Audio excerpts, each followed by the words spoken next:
Hi guys, and the amazing Roz Ottery. Straight over to Roz. I know she's got 5 pieces to do today, and from what I understand before, they're going to be a variety, so I'm looking forward to this. Over to you, Roz. Thanks, Andy.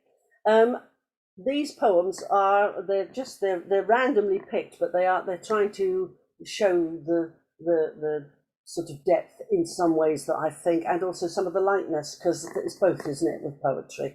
And this one is called My Mother's Hands, and this happened to me when I was in the kitchen. I was working, and I realised I actually ended up with my mum's hands. They're exactly the same. And when I was working, it really brought me back to remembering her.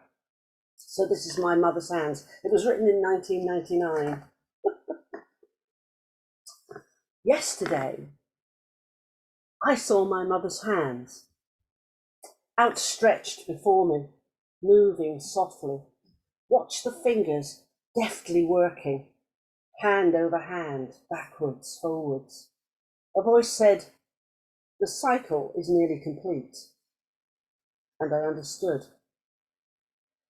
Today, I saw through my father's eyes, world weary beyond belief, walking onwards, felt the depths of life's evolving, fearful stepping, stopping, starting. A voice said, "Your time is upon you." And I understood. Tomorrow, I stare into the face eternal, feel the silent sadness looming, stare into the chasm yawning, slowly creeping, forever sleeping. A voice said, you are next, next. And I understood. Wow, that's really poignant, that one. I love the use of there. You talk about your mother's hands and your father's eyes. Then it's like I interpret it as the full meaning of life, didn't it? Really, Yeah. when you take along your skills from your parents, then like you're next, and you're passing your skills on to your family next, aren't you? You know, people you leave behind. It's a chain. Yeah, definitely, channel. Brilliant stuff. What a great start that one's indeed. So, right, I'm going to shut up now. Back to you for number 2. This is a poem called Skyline, and it was written in 1988, and I was driving back from Portsmouth, having seen some of my family, to my mum's house, and there was this incredible sunset, and like all of us, once you're moved off, and this wrote itself, so it's only 2 very, very short verses. Skyline, 1988. Why is it all the poets write of sunsets red, of crimson sheets so streaked, bright burnished bled, while I, the perfect pinks and purples threaded through a lilac sky, let lie restful in my heart and fall soft within mine eye? Why is it all the scribes will muse at autumn's fall, of blazoned marbled fires deep dappled thrall, while I, the stir of spring's soft song that shows the snowdrop's dainty white, rejoice as my soul is smoothed by the satin light? That's beautiful. Oh wow, really, really beautiful. I can see the Burns influence on that one, certainly more in your first piece. Oh, but it's the visualness of that is absolutely beautiful stuff. That was that quite a straightforward piece to write, that Ross, for you at the time, was it? That you The remember? second verse came later. The first verse wrote itself on my way in the car. It did it. I was able to write it down as soon as I got home because it was just in my head. And the second piece was because it was such a short piece, and I thought there are other things that are contrast like that I like that other people don't. So I wrote the part about Paul. Yeah, of course. Yeah, it's. I mean, when you're doing pieces that short, sometimes it is. I've done it myself before now, where the first verse like that in your head, and then it can be a little more fiddly, can't it, to get the second verse to get it to Well, there's conclude. probably about 2 years between those 2 verses, but Was it? Wow. Oh wow, yeah. Oh, Yeah, yeah. I've done that myself before now, pieces. They need time to breathe, don't they, to complete themselves, but no. I find that Stuff. with all my poems. I very often go back 5 years later and move pieces around and it usually works. It's because with hindsight, it's almost like you haven't written the poem. You can read it with a little bit more of a clear eye. Yeah, no, I agree with you completely. Once I do, not necessarily at that level, but you're right. I have done it many occasions where I can spend months fiddling around with a poem, think to myself, no, they put it down, come back to it, and 18 months later, you come back and you get it right. It's the first, second, or third, fourth time. Yeah, I agree. It takes time to be born. Yeah, I think poems are like children sometimes, aren't they? Where sometimes they won't behave. That's right. Definitely that. So anyway, let's move on. Back to you for poem number 3. Okay, now this third piece is one I wrote in 1978. It's a long time ago, but it was when the Sun newspaper used to have models in the Sun. I don't know whether they still do, they probably do. A page 3 girl. And what had happened was that there was a small article on this page, the model was there, and right down the bottom was an article about a child that had gone missing and unfortunately had ended up, they obviously found her dead, and it was awful. And I was transfixed with this amount of coverage as opposed to this huge picture of the model. So this could be a triggering poem to some people, because I was furious and upset and the injustice and the pain that I imagined of the mother. So this is, as I said, it's quite an in-depth poem, really. I hope you like it.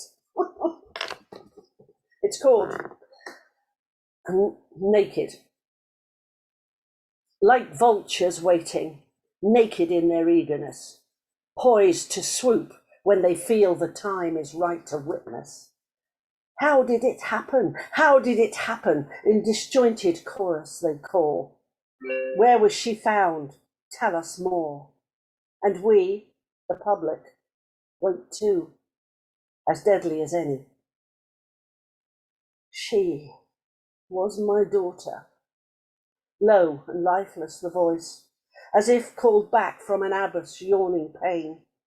She was a good girl, made each day rejoice. I can't believe I won't see her again.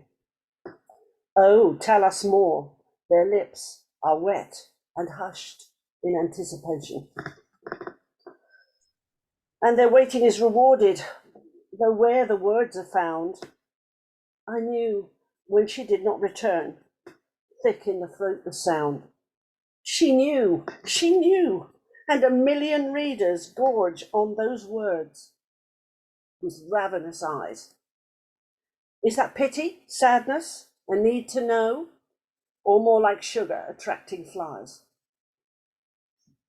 glutting on vicarious sensation? And after the scoop, each vulture returns to the nest to type reports, pleased with high earnings and the rest of the night free. Then, in the morning, next to the page on sports, a million small, insignificant pictures staring on page 3, tucked in the corner to give room for the naked model posing in the sun. So, we readers glance, experience briefly, only to move on. The washing must be done. But the mother of the child reads by the kitchen table, frozen in the sun, sees her young tortured daughter's face stare from a heedless page, and the last vestige of protection is stripped away on this vast and grisly stage. Then, oh then, she is left to face her life alone. But it's for a good cause. The public have had their dull lives entertained by a daily newspaper. That's it.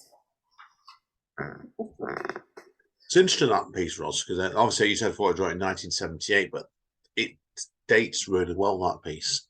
So I don't think the Sun actually do a formal page 3 now. I think they might have like scantily class women on there now, but you know what I mean? Not a full page 3, but the actual point behind it still is very, very relevant.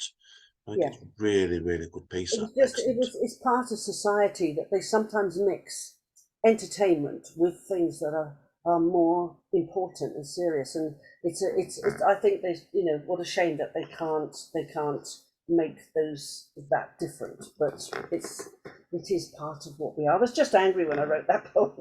No, that's fair play. Rage as a poet, I think, is an actual thing. You're educating people. I always believe so. No, I agree completely. Okay, on to something. As Monty Python would say, as Monty Python says, now for something completely different. Back to you. It is too, because it's a comic poem. This is a funny one, because I thought that was so heavy. So this is a funny one. It's called Menopause. Oh, I want to gather signatures that will help me in my cause, to make them find a total cure for this dreaded menopause. No one tells you what will happen as the years as years leave their dead dreaded sting, but you end up shocked and reeling with the reality of the thing. There are definite downsides, as your downstairs makes you shy, because it's weak and leaks, and you have to peek at the pads that all stay dry. Then, as if that wasn't embarrassing and indignity enough, all the firm bits fall in a lump or ball and sags when in the buff. Oh, I shouldn't really mention. You'll need lists to see you through, because you really won't remember what it is you had to do. And throughout the day and night, you'll really lose the plot, as the window's wide and the fan's full on. It's all still bloody hot. There is one more verse to that, sorry. So don't mention sex, especially if you have a spouse to please, because libido just decides to pack and then it ups and leaves. If your partner thinks it's just a phase and tries to calm your fears, he'll soon be fed up with the wait, because it takes about 10 years. Oh, really, I shouldn't moan, though this phase can make you groan. Every woman undergoes it, and the change is quite well known. But it's galling to be told by the media I am old, when it's called the menopause, and yet it's woman's strong stranglehold. Brilliant. You caught me out with that then, because I thought you'd naturally finished it off if you had a stanza or two before. Page to turn over, and I paused too long. Sorry about that. No, that's fine. It's still brilliant. And we count as part one and part two. Then no, brilliant. I think that shows the old comical side. That one really, really well. That piece there, definitely. So it's kind of a bit. Have you ever read much Wendy Cope's work? I know Amanda really likes her. I have brushed against that. I haven't seen much. I think I saw something that was published at a friend's house, but that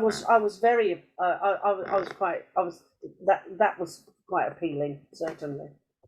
Yeah, I think I wouldn't say it's in that voice, but you're heading in that territory. I think one is brilliant. Well, did you remember a lady? You're probably too young, called Patience Strong.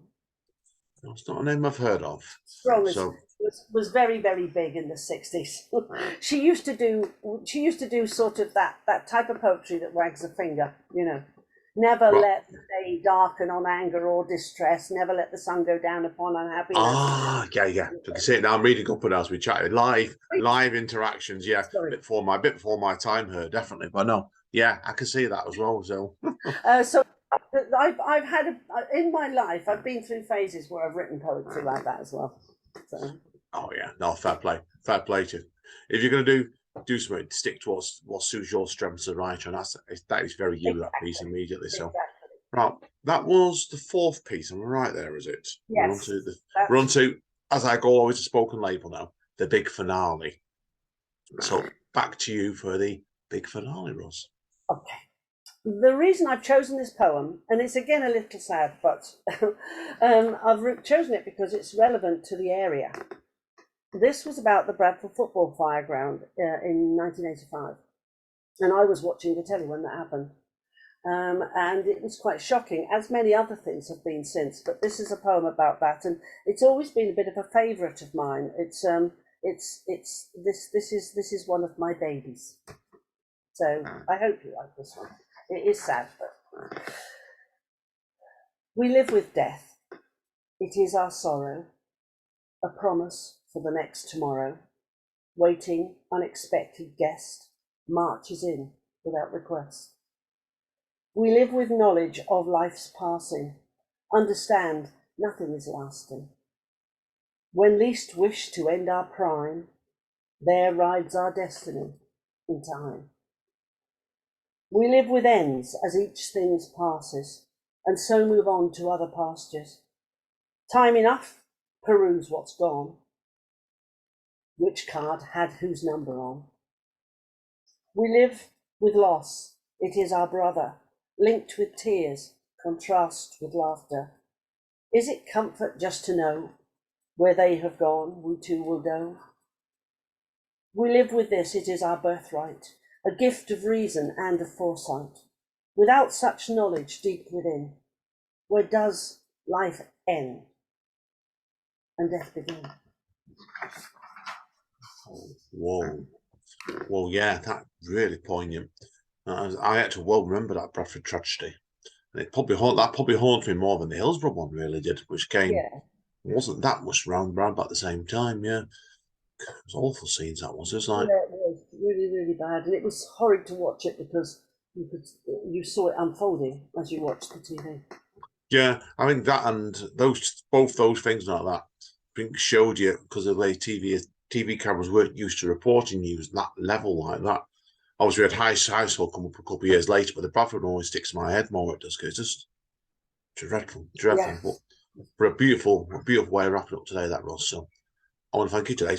I've really, really I enjoyed don't this. know whether or not to leave it on a sad note, but All right. Well, if you've got something funny to finish up with, actually, I'll say go for it. I've got a light one. I've got a light one to finish.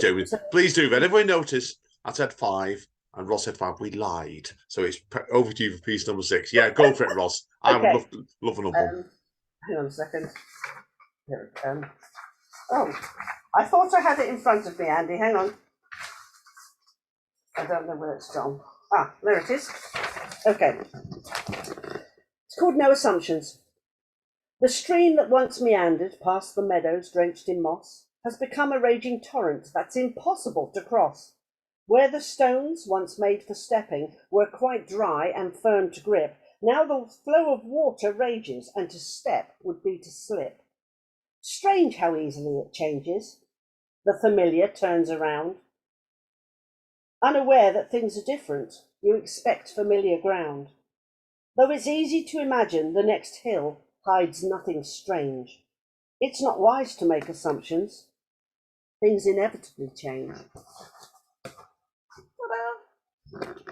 Definitely brilliant way to finish up that one today, Roz. Oh, great stuff. Yeah, I think it's nice to do something a bit flippant to finish up with sometimes. No, Yeah. Brilliant. Absolutely loved it. I want to thank you for today, definitely. So hang around because I do need to talk to you off microphone as well anyway for a few moments, but it's been a pleasure. Absolute pleasure today. So love to get you on in the future again, definitely.